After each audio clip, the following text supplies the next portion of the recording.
Hi everybody, my name is Dave Marsh. I'd like to welcome you to this Matrix version 7.0 tutorial.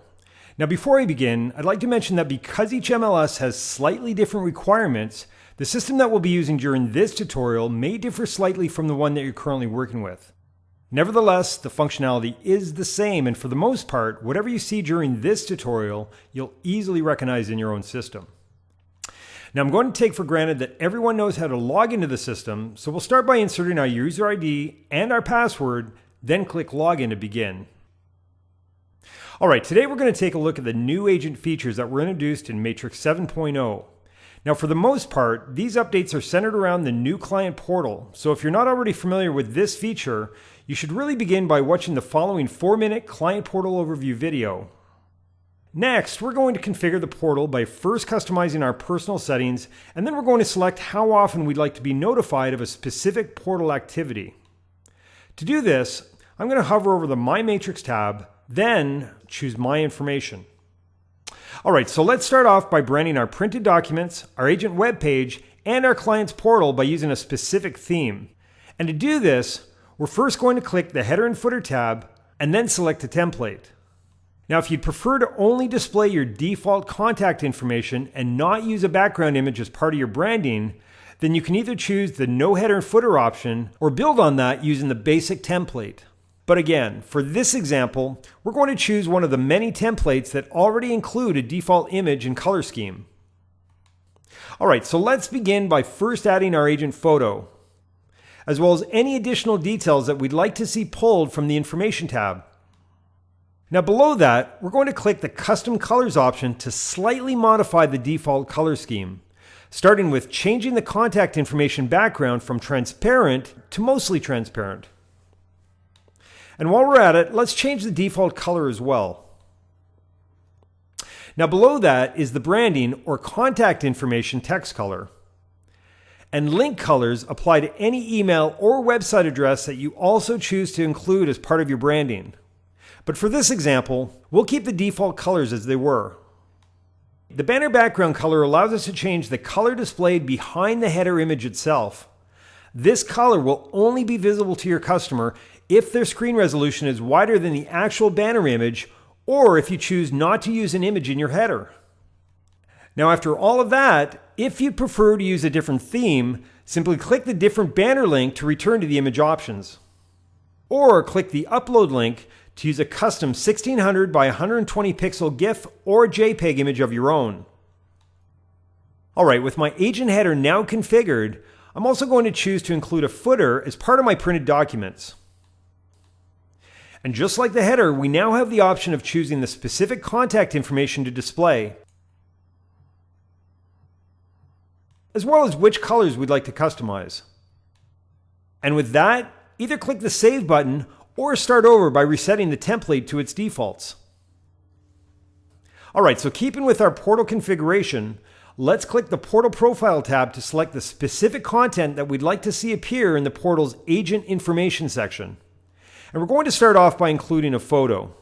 Now this can be a company logo or perhaps an image of yourself, but regardless of what you choose, you'll need to either select it from your hard drive or from an existing image on the system.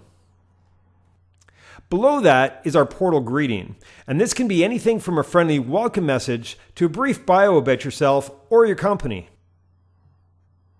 Now, if you have any listings that you'd like to share with your clients, these can also be added by selecting which group of listings to include from the Inventory Slideshow section.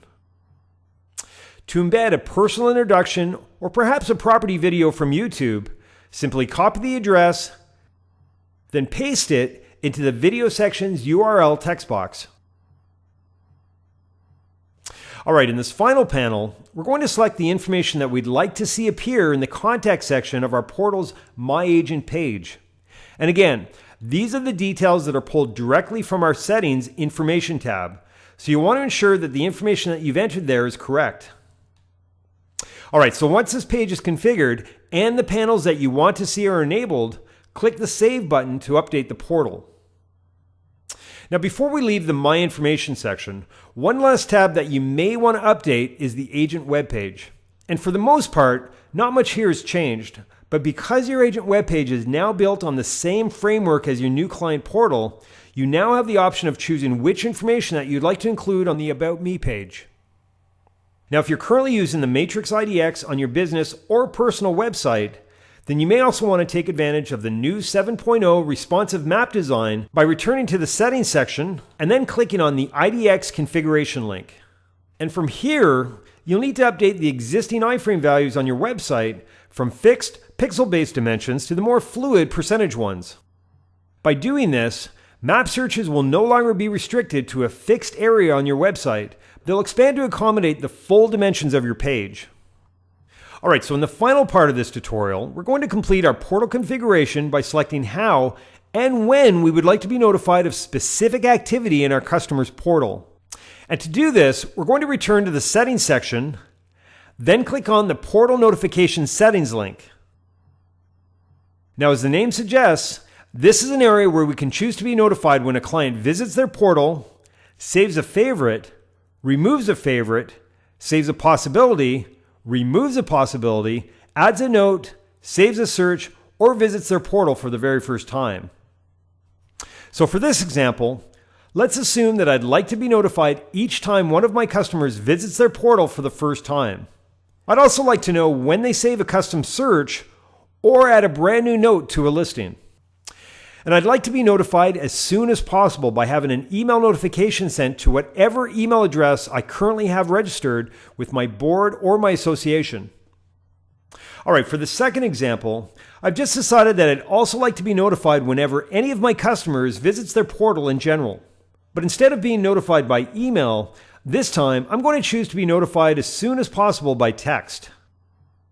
Now at this point, you'll need to configure your cellular details so that Matrix knows exactly where to send your text notification. And to do this, simply click the Edit Cellular link, then enter your mobile phone number, followed by your provider. All right, once this information has been added, click the verification button and Matrix will send a unique verification code to your phone. Now typically, the delay is fairly short, but if it takes longer than expected, first ensure that the information that you've entered is correct. And assuming it is, then you may need to contact your local service provider for support. Also, some carriers may prompt you to confirm that you'd like to receive an email to SMS text message. In this case, simply follow their on-screen instructions and the verification code from Matrix should appear. Now, once the code has finally been received, enter the verification numbers, then save your information. All right, before we move on, one thing worth mentioning about ASAP is if you've chosen to be notified whenever a customer visits their portal, then a notification will always be sent to you immediately. However, ASAP notifications for all other activities are only sent when no other notification has been sent to that contact within the last 10 minutes.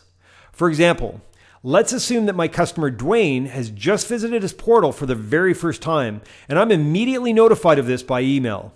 Now let's assume that within the next few minutes, Dwayne goes on to create and save a brand new custom search of his own. And then 1 minute later, he decides to add a note to a listing. Well, since I just received a Matrix notification a few moments ago, I'll now need to wait until a full 10 minutes has passed since the last notification was sent. The idea being that this allows for multiple actions during that time frame to be grouped together within the same notification. All right, for this third and final example, I've decided that I'd also like to be notified whenever any of my clients adds a listing to their favorite or possibility folder. Now, because these are considered actions that could easily get out of control by sending too many ASAP notifications throughout the day, I'm going to choose to be notified at the end of each day in a single daily summary for each activity. Click on the Save button, and our portal notifications have now been set. All right, well, this concludes the Matrix 7.0 tutorial. I'd like to thank you for watching and hope that you can join me for another session. Take care.